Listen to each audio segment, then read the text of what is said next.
La crise de la COVID en Alberta qui s'invite donc dans ce dernier droit de la campagne électorale au pays pour analyser les retombées possibles de ça. Je retrouve les journalistes Joël Denis Bellavance de La Presse et Catherine Lévesque de La Presse canadienne qui se trouvent dans la caravane libérale ce soir. Alors, bonsoir à vous deux. Bonsoir. Bonsoir. Les hôpitaux en Alberta sont débordés. Le premier ministre Jason Kenney a reconnu s'être trompé dans sa gestion de la pandémie. Il a même présenté ses excuses à la population. Joël Denis, d'abord, à quel point la situation de la COVID en Alberta, c'est un problème pour Erin O'Toole en cette fin de campagne? C'est un immense problème. Pourquoi? Parce qu'on pointe vers l'Alberta comme étant une province qui a mal géré la crise. Or, qui dirige l'Alberta? C'est un gouvernement conservateur. Donc, ça déteint un peu sur Erin O'Toole, le chef conservateur, d'autant plus que M. O'Toole, pendant l'été, a vanté la façon de Jason Kenney de gérer la crise de la pandémie dans sa province. Donc, évidemment, la question lui a été posée aujourd'hui et M. O'Toole tente évidemment d'esquiver la question et de prendre ses distances par rapport à cette crise qui secoue maintenant l'Alberta, mais ça a un impact national. Je pense que ça risque de nuire aux chances de M. O'Toole lundi. Oui, Catherine, vous êtes justement dans la caravane de Justin Trudeau depuis le tout début de l'élection. Monsieur Trudeau, d'ailleurs, a réagi. Jusqu'à quel point cette crise en Alberta, dans l'Alberta conservatrice, je dirais, ça aide les libéraux à 4 jours du vote, selon vous? Ça les aide énormément. Écoutez, il y a donc M. Trudeau aujourd'hui, finalement, c'était la preuve qu'un gouvernement libéral était souhaitable, selon lui. Vraiment, il a fait la comparaison. Il a comparé carrément la situation de l'Alberta à la situation finalement conservatrice. Il a dit, écoutez, imaginez si Erin O'Toole était élu au Canada, on pourrait se retrouver comme en Alberta. Donc voilà, je pense que c'est quand même grossièrement exagéré, à mon avis, de comparer finalement la situation nationale à ce qui pourrait arriver en Alberta. Mais voilà, c'est un argument politique pour Justin Trudeau, ce qui se passe en Alberta actuellement.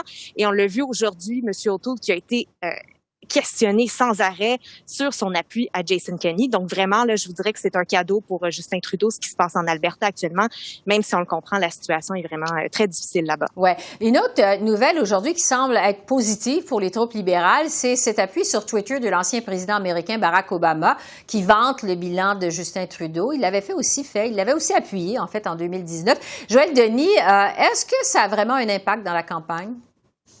Je pense que ça va être un impact moindre cette année qu'en 2019. Pourquoi? Parce que ce message est surtout adressé aux forces progressistes, aux progressistes prêtés, si je peux dire, qui appuient à l'heure actuelle le NPD. Et je pense que ces progressistes se méfient du bilan de M. Trudeau, même si il a quand même fait des choses pour lutter contre les changements climatiques. Donc, l'appel ne sera pas aussi entendu, à mon sens, qu'en 2019. Et ça ramène un peu à l'ingérence dans les élections fédérales. Plusieurs ont mal réagi de voir François Legault, le premier ministre du Québec, demander aux gens de voter d'une certaine couleur, si vous voulez. Et maintenant qu'on a quelqu'un de l'étranger qui dit aux gens comment voter au Canada lors des élections fédérales, peut-être que ça va mal passer. Beaucoup moins, je pense, qu'en 2019. Et l'impact sera donc moins important qu'il l'a été en 2019, selon moi. Catherine, comment ce coup de pouce, je dirais, de Barack Obama a été reçu dans la caravane libérale? Écoutez, tout de suite, les médias libéraux s'en sont emparés. Ils se sont vantés d'avoir eu l'appui de Barack Obama. On a eu un communiqué de presse même à ce sujet-là. Donc, vraiment, c'est très bien.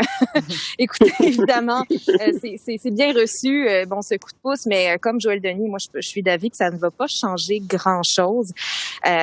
C'est pas tout à fait étonnant. Et puis, encore une fois, c'est quelque chose qui suscite un peu de grogne chez les conservateurs. Voilà, qui ont été critiqués pour avoir reçu l'appui de François Legault, alors que eux, ils vont répliquer que justement, par le passé, Kathleen Wynne s'est mêlée des élections fédérales. Là, maintenant, il y a un ancien président étranger qui s'en mêle également. Donc, voilà. Mais c'est très bien reçu dans la campagne libérale. C'est une dernière semaine de campagne qui est quand même assez mouvementée. Entre autres choses, on a vu des anciens premiers ministres canadiens faire leur apparition dans la campagne. Joël Denis va commencer par la plus récente sortie, celle de Brian Mulroney, mercredi soir à Orford, dans les cantons de l'Est. Quel est l'impact pour Erin O'Toole et les conservateurs au Québec? Important pour la raison suivante, parce que je vous dirais, Esther, que Monsieur Mulroney semble vouloir donner sa bénédiction au recentrage, au virage centriste qu'a effectué Erin O'Toole depuis qu'il est à la barre du Parti conservateur. Jamais M. Mulroney ne s'était identifié de près ou de loin de Stephen Harper. ou encore d'Andrew Scheer, mais voilà qu'il saute dans la mêlée pour donner son appui. Et un appui, je pense, qui pourrait avoir un impact dans certaines circonscriptions. Le Parti conservateur ne remportera pas 50 sièges au Québec, loin de là, mais il vise 2 ou 3 sièges de plus et la sortie de M. Mulroney pourrait faire la différence. Maintenant, le voir sortir, tout comme voir Jean Chrétien sortir, faire campagne, m'a rendu un peu nostalgique parce que j'ai couvert notamment les campagnes menées par Jean Chrétien. Et ma foi, que ça rappelait des bons souvenirs parce que Jean Chrétien savait prononcer des discours, n'avait pas la langue de bois, il allait du fond de ses tripes et ça donnait de très belles campagnes à couvrir, des campagnes à le vendre. On est loin de ça aujourd'hui parce que tout vraiment est réglé au quart de tour et tout semble être scripté du début jusqu'à la fin. Bon, Catherine, parce qu'il faut le dire, il y a aussi Jean Chrétien qui, à 87 ans, est monté sur scène à Brampton, en Ontario, pour prêter main forte à Justin Trudeau. Pourquoi on a senti le besoin de faire appel à M. Chrétien? Parce que M. Chrétien, écoutez, il est un excellent orateur, parce qu'on avait besoin de son appui, on avait besoin de galvaniser les troupes. Et il a réussi, hein, vraiment, même si parfois, bon, il parlait en français, le public ne comprenait pas tout à fait ce qu'il disait. Il a réussi vraiment à insuffler de la bonne humeur, finalement, là, en cette fin de campagne, à vraiment galvaniser les troupes. Et comme Joël Denis disait, effectivement, c'était très rafraîchissant de voir quelqu'un qui n'a pas la langue de bois s'exprimer et de, voilà, de lancer des attaques qui sont essentiellement les mêmes dans le camp libéral de ce qu'on entend, mais dans la bouche de Jean Chrétien, écoutez, c'était tout autre chose. C'était vraiment très plaisant, je pense, pour quelqu'un qui ne l'a pas couvert comme politicien, de le voir aller.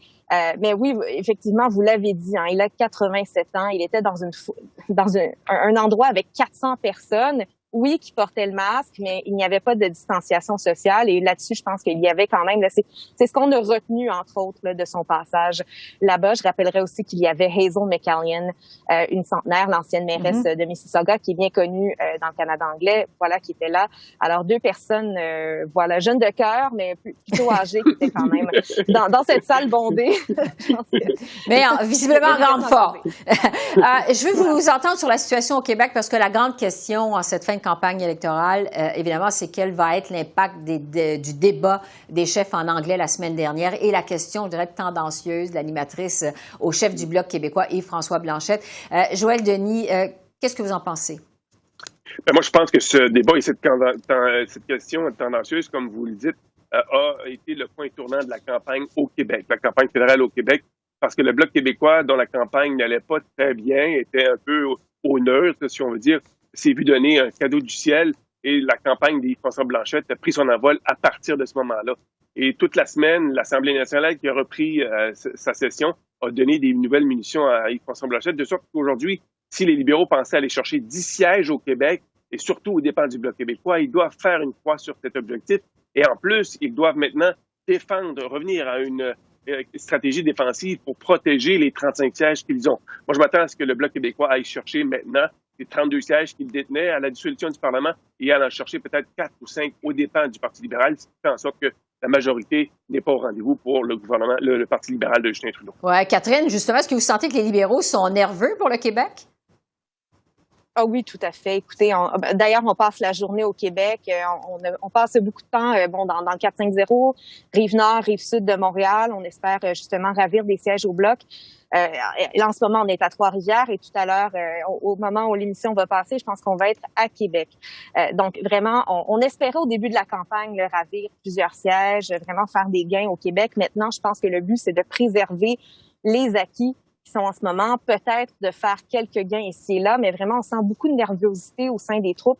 Je vous dirais que je reçois régulièrement des convocations de l'équipe de Mélanie Joly ou de Pablo Rodriguez qui souhaitent réagir contre le Bloc québécois, qui souhaitent, dire des choses, lancer des attaques au sujet d'Yves-François Blanchet, même Jean Chrétien a lancé des attaques contre le Bloc québécois et Justin Trudeau, évidemment, en lance beaucoup. Ce qu'on dit, c'est que le Bloc québécois s'approprie les réalisations libérales, qu'il n'est pas seul à parler pour le Québec. Donc, on tente de taper sur ce clou-là. Mais visiblement, je pense que vous l'avez bien dit, cette question tendancieuse, elle a un impact bien réel. Je pense qu'elle a fâché beaucoup de personnes. Et je pense que certaines personnes, émotivement, ont décidé de se tourner vers le Bloc québécois. Bon, est-ce que ça va toujours être le cas lundi? Je me le demande, mais certainement, je pense que dans le vote par anticipation, ça a eu des effets et certainement, on sent beaucoup de nervosité, je vous dirais, par ici. Alors, on va continuer à suivre cette campagne électorale. Il vous reste 3 jours. Je vous souhaite vraiment à tous les deux une bonne fin de campagne électorale. Merci de votre contribution au cours de ces 5 semaines de campagne. Ça a été vraiment apprécié.